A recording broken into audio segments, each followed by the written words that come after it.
Hey there, AI enthusiasts! Welcome back to our channel.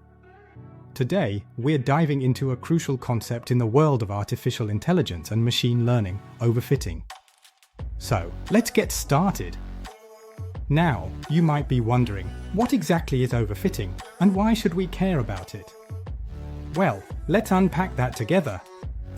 To start, let's define overfitting.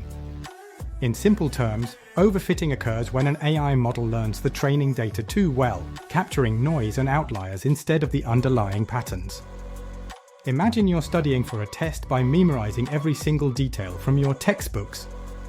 You might ace that test, but if the questions change even slightly, you could struggle. That's similar to what happens with overfitting in AI models. Let's break it down a bit further. In machine learning, we typically split our data into three sets: the training set, the validation set, and the test set. The training set is what the model learns from, while the validation set is used to tune the model's parameters. The test set is reserved for evaluating how well the model performs on unseen data. When a model is overfitting, it shows excellent performance on the training set but poor performance on both the validation and test sets. This is because it has learned not just the patterns, but also the noise specific to the training data. For example, let's say you're training a model to recognize cats in images. If you overfit, the model might memorize the specific cats in your training set rather than learning the general characteristics of cats, like their shape or color patterns. Let's consider an example. Imagine we have a data set of 100 pictures of cats and dogs, 50 of each. For our model, we might have high accuracy during training, say 95%. But when we test it on new images, it stumbles and only achieves 60% accuracy. The model's ability to generalize to new, unseen data has been compromised because it learned the quirks of just those 100 images. So, how do we prevent overfitting? There are several techniques we can employ. Here are a few popular ones. 1. Cross-validation. Instead of relying solely on a single validation set, you can use k-fold cross-validation.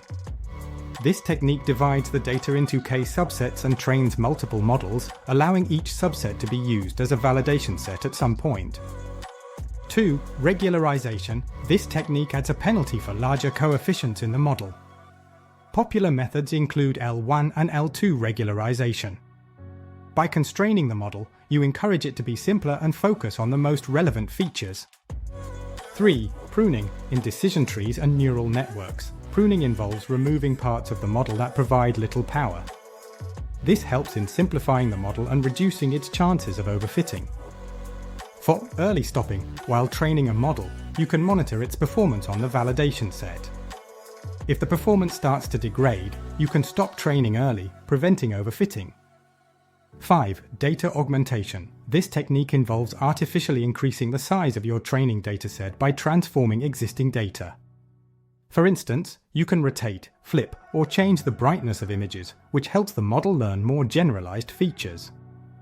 Each of these methods can help strike a balance, allowing models to learn effectively without memorizing the data. Now, let's look at some real-world implications of overfitting. In sectors like healthcare, finance, and autonomous driving, overfitting can lead to incorrect predictions with serious consequences. For instance, if a model diagnosing diseases is overfitted, it might misdiagnose patients by only recognizing patterns it has seen before, leading to potentially harmful results. According to a study published in the Journal of Medical Internet Research, models that overfit can have accuracy rates that drop from over 90% in training to as low as 60% in real-world scenarios. That's a drop that could affect patient care significantly. To wrap up, overfitting is a common pitfall in the world of AI. It's crucial to understand so we can build models that generalize well to new data. By using techniques like cross-validation, regularization, pruning, early stopping, and data augmentation, we can create robust AI systems that perform reliably. If you found this video helpful, give it a thumbs up and share it with your friends. Also, let us know in the comments if you have any questions or if there's another topic you'd like us to cover. Together, let's continue our journey into the fascinating world of AI. Thanks for watching, and see you next time.